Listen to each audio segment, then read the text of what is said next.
সালে দেশের প্রথম জিএসএম ভিত্তিক মোবাইল ফোন সেবা কার্যক্রম শুরু করে নরওয়ে ভিত্তিক গ্রামীণ ফোন লিমিটেড। কিন্তু তুলনামূলক বড় অঙ্কের বিনিয়োগ নিয়ে আত্মপ্রকাশ করলেও শুরু থেকেই দুর্নীতির নানা অভিযোগে জড়িয়ে পড়ে প্রতিষ্ঠানটির নাম।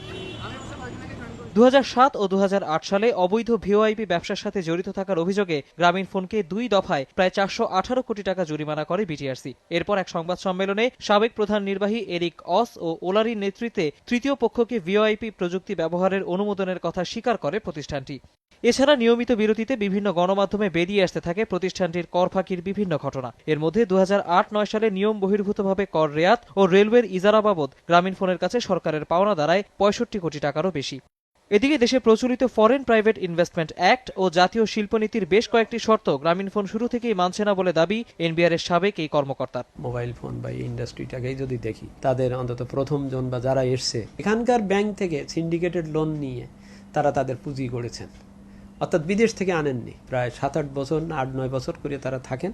আমাদের বাংলাদেশি অফিসাররা বা এরা ঊর্ধ্বতন পদে ওঠেন, কিন্তু উঠে তারপর দেখা যায় তারা আর নাই। এবং সেই সব জায়গায় আমরা দেখছি যে আবার ওই সব বিদেশি, এই হয়তো প্রতিবেশী দেশ বা আরও অন্য দেশ থেকে ওই একই ক্যালিবারের একই এডুকেশনাল কোয়ালিফিকেশনের এরা আসছে। সম্প্রতি 3G সেবা চালু করার আগে গ্রামীণ ফোনের সিম রিপ্লেসমেন্টের উপর আরোপিত শুল্ক জটিলতা এখনও কাটেনি জানিয়ে রাজস্ব বোর্ড ও বিনিয়োগ বোর্ডের সাবেক এই কর্মকর্তার বক্তব্যে বেরিয়ে আসে প্রতিষ্ঠানটির জালিয়াতির ও কর ফাঁকির আরও কিছু ঘটনা।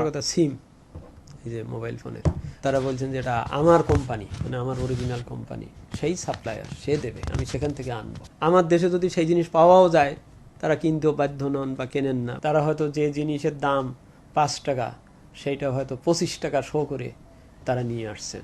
এই আনা মানে কি, এলসি খুলছেন, এলসি খুলে ওই 5 টাকায় স্থলে 25 টাকা আমার রিপ্যাট্রিয়েটেড হয়ে চলে যাচ্ছে। এসব অভিযোগের উত্তর জানতে গ্রামীণ ফোনের সাথে বেশ কয়েকবার যোগাযোগ করা হলেও বারবার আশ্বাস দিয়েও কোনো বক্তব্য দেয়নি প্রতিষ্ঠানটি। তৌহিদ হোসেন, সময় সংবাদ, ঢাকা।